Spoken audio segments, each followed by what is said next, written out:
Madame, Monsieur, bonjour. Le club de la presse s'installe chez vous. Merci de nous accueillir depuis Yaoundé, la capitale du Cameroun. Nous allons parler avec nos invités qui sont sur ce plateau. Également avec nos consultants de la dernière actualité ou le coup de tonnerre dans le football camerounais. Alors que tout était parti pour une élection ce 25 mai à la Fédération camerounaise de football, malgré les contestations, malgré le désordre qui y règne depuis très longtemps, malgré aussi la décision de mise à l'écart de la gestion publique au Cameroun pendant 7 ans du président Iya Mohamed. Décision rendue il y a quelque temps par le Conseil de discipline du contrôle supérieur de l'État, alors que les délégués s'apprêtaient à départager les 3 candidats en lice, dont le président sortant Iya Mohamed. Les décisions sont tombées. D'abord, celle de la chambre d'arbitrage du comité national olympique invalidant la candidature de Iya Mohamed. Et ensuite, la décision du gouvernement camerounais de suspendre le processus électoral à la FECAFOOT et même l'invalidation des élections dans certaines ligues régionales. Le gouvernement camerounais a-t-il sifflé la fin de la récréation dans le football? Qu'est-ce qui va se passer dans les prochains jours? Question à nos invités et consultants sur ce plateau. Nous parlerons également de la situation dans la tanière des Lions indomptables du Cameroun, avec l'arrivée d'un nouveau sélectionneur dans un contexte où Jean-Paul Akono, qui retrouve progressivement sa santé, dit ne pas entendre de ses oreilles cette nouvelle diffusée par ceux qui veulent déstabiliser. Ce sont ses propos. La sérénité au sein des Lions. Que se passe-t-il vraiment dans la sélection nationale et au banc de touche, mesdames, messieurs? Nous allons parler donc de tous ces problèmes sur ce plateau avec nos invités consultants que je reçois à l'instant. Soulé Onoyolo, consultant à la télévision Afrique Média, journaliste ou grand reporter au quotidien camerounais Le Messager. Soulé, bonjour. Bonjour, monsieur Abakar Sidi. Alors, vous revenez de la Guinée équatoriale. C'est vrai que vous avez encore dans votre carnet de visite un autre titre. Oui, je pense que l'épopée de la Guinée équatoriale a été une sympathique, une fabuleuse aventure.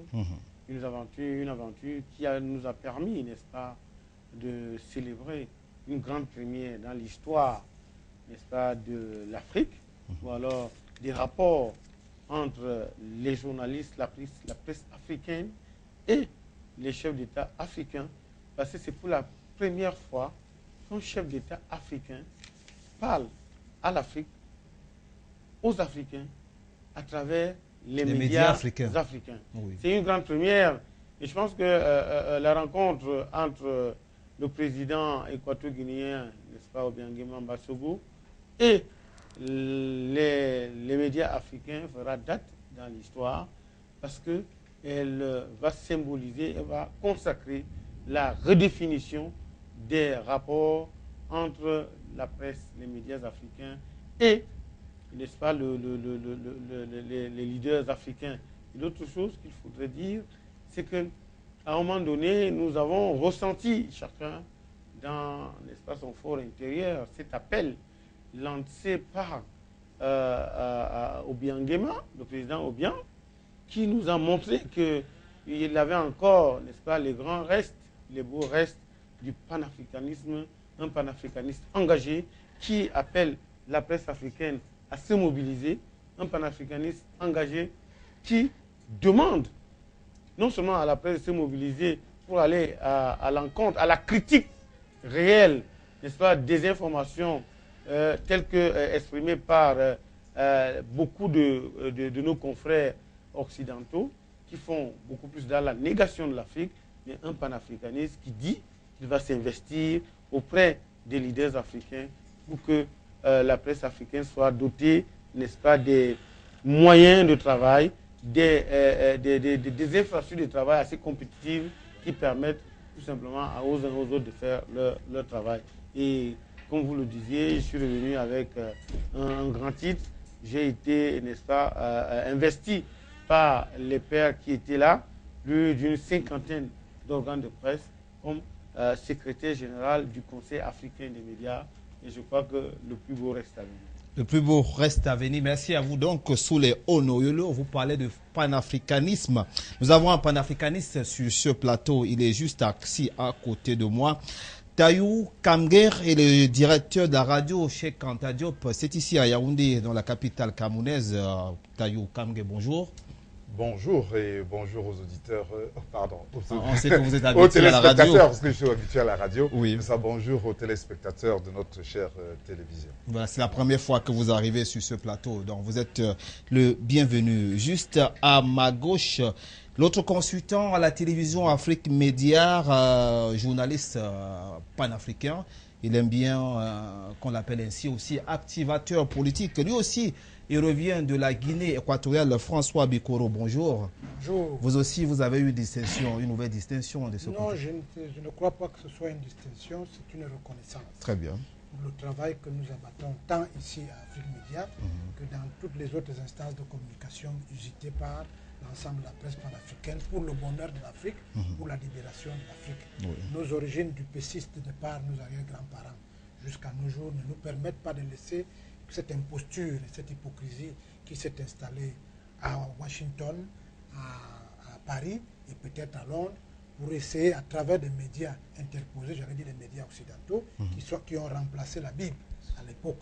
Ce sont maintenant muets en une Bible qui écrit, qui parle, mais en fait qui est une Bible d'intoxication pour venir encore continuer à soudoyer les maigres espérances et l'espoir de notre pays. C'est ainsi qu'arrivé à Malabo pour une conférence de presse à l'invitation de M. Obiangema Bazogo, qui, comme vous le savez, a envoyé un avion spécial qui a sillonné l'ensemble des capitales africaines pour ramasser 2 ou 3 journalistes parmi lesquels M. Souley et moi, nous avons été choisis. Pas nécessairement parce que nous sommes journalistes camerounais, mais parce que nous sommes présents à Afrique Média. Ça, c'est donc au vu de ces états de service qu'un certain nombre de nos confrères ont estimé, même si nous sommes tous du Cameroun, que s'il faut mener ce combat de revisitation de la relation entre la presse africaine et l'Afrique, la presse africaine jouant son rôle d'intermédiation, mais beaucoup plus de témoin de tout ce de mutation que l'Afrique connaît, ils ont estimé qu'on peut même mettre un bureau de 4 ou 5 personnes, mais à condition que M. Souley Onoyolo et M. François Bikoro, qui heureusement pour vous sont consultants permanents Afrique Média, soient parmi ces gens pour un plaidoyer encore un peu plus fort. Donc pour nous, nous ne considérons pas ça comme un titre, parce que nous n'en avons pas besoin, mais nous nous disons que c'est un nouveau rôle qu'on nous donne. Ça prouve à souhait que tout ce que nous disons ici sur votre plateau, et j'en profite pour remercier le président Justin Tagou, qui a compris, comme tous les autres Africains de sa génération, qu'il fallait compter sur les Africains pour faire avancer un certain nombre de choses. Je me réjouis, pas parce que j'ai eu un titre, mais parce que je me rends compte que le travail que nous faisons est effectivement écouté par les Africains, et ça commence à rentrer dans les entrailles psychologiques d'un certain nombre de personnages. Il n'est pas exclu que demain, un autre Stampontin nous arrive qui nous permet peut-être d'aller à Paris pour parler de ça. Très bien, on vous a très bien compris, hein, François Bikoro. Alors, on vous a laissé tout le temps pour le dire, c'était important. Merci donc à vous. Juste à côté de vous, nous allons accueillir Saint-Éloi Bidoun, que c'était un habitué, mesdames, messieurs, vous le connaissez très bien, de ce plateau. Il est directeur de publication de Cameroun Diaspora Expression. Saint-Éloi Bidoun, bonjour. Et vous êtes le bienvenu sur ce plateau. Bonjour, c'était un réel plaisir pour moi. Chaque fois que vous m'inviterez, je viendrai dire à vos téléspectateurs ce qu'ils veulent savoir. Très bien, merci. Donc, alors, c'est dit, nous attendons donc sur ce plateau notre dernier invité, qui est le président du parti républicain, Georges Ibert Baoula, qui sera là d'un moment à l'autre. Bon, place donc au premier sujet de cette émission, mesdames, messieurs. Nous allons parler de l'unité nationale. Vous le savez très bien, il y a quelques jours, le Cameroun a célébré la 41e édition de la fête de l'unité. À la parole, c'est d'abord à qui veut la prendre sur ce plateau. Alors, est-ce que vous avez l'impression, Saint-Éloi Bidoun, que l'unité nationale, on en parle au Cameroun depuis les indépendances, et même avant, près de 50 ans après, à votre avis, quel état de lieu de l'unité nationale au Cameroun? J'ai toujours pensé que l'unité nationale au Cameroun était une réalité. Parce que les Camerounais, nous vivons ensemble dans un environnement très hostile aujourd'hui. Vous n'avez qu'à regarder ce qui se passe autour de nous pour comprendre que les Camerounais ont choisi la paix. Et c'est parce que les Camerounais sont unis autour d'un certain nombre de choses que je suis fondé à penser que l'unité nationale est une réalité. C'est une réalité. Je voudrais, au nombre des facteurs d'unité nationale qu'on enseigne dans nos universités, ajouter 3 facteurs qui ne font l'objet d'aucune étude jusqu'à présent. D'abord, le premier des facteurs d'unité nationale, il se déroule en dessous de la ceinture. Vous avez bien constaté que les Camerounais épousent, les Bamileke épousent les Ewondo, les Boulou, les Aoussa et tout le monde. Pour être un peu plus illustratif, M. Marafa Midouyaya, par exemple, a épousé une Douala, M. Amadou Ali une Douala, M. Ona une Bamoun, M. Salidaïr une Boulou. Vous voyez un peu. Donc, l'unité nationale se concrétise de ce côté. Elle se concrétise également par quelque chose que les Camerounais ont en commun, qui passe peut-être inaperçu. C'est la sauce de taro, la sauce jaune. Quand vous entrez, je suis promoteur d'un restaurant, je suis un francophone, mais je suis promoteur d'un restaurant dans la dégustation anglophone, et ça passe, ça marche. Quand vous rentrez là-dedans, vous pensez que vous n'allez trouver que... On comprend bien, il n'y a pas de nuages dans l'unité nationale au Cameroun. Il n'y en a pas. Et le troisième facteur, enfin, c'est le football. Quoique aujourd'hui, notre football est en train de traverser une période un peu difficile, mais que les uns et les autres comprennent, ce qui nous dirige surtout, que l'unité se concrétise au niveau du football. Et j'en ai donc profité pour lancer le mouvement, un mouvement de soutien aux Lions indomptables. Nous allons faire une marche en direction de la présidence de la République, puisque certains semblent être très forts, je chute par là, pour qu'on nous rende nos Lions indomptables. Très bien, on vous a compris. Alors, François Bikoro, vous êtes consultant sur ce plateau, consultant Afrique Média.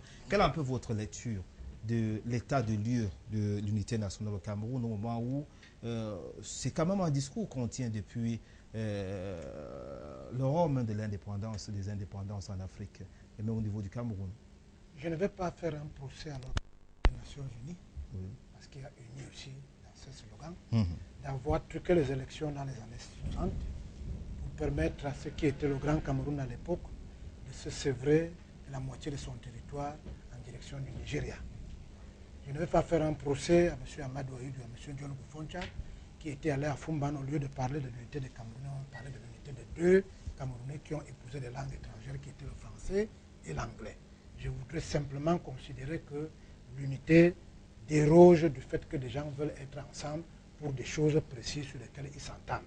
Sur ce point-là, je crois que chacun peut s'interroger. Est-ce que nous sommes ensemble? Est-ce qu'on s'entend sur des choses précises par rapport à un point que l'on veut évoquer? Si on répond à cette question, je crois que nous sommes dans l'unité nationale. Voilà, merci. Alors, parole donc à Tayou Kamge, qui est sur ce plateau, directeur de la radio Cheikh Anta Diop, ici même à Yaoundé, Tayou Kamge.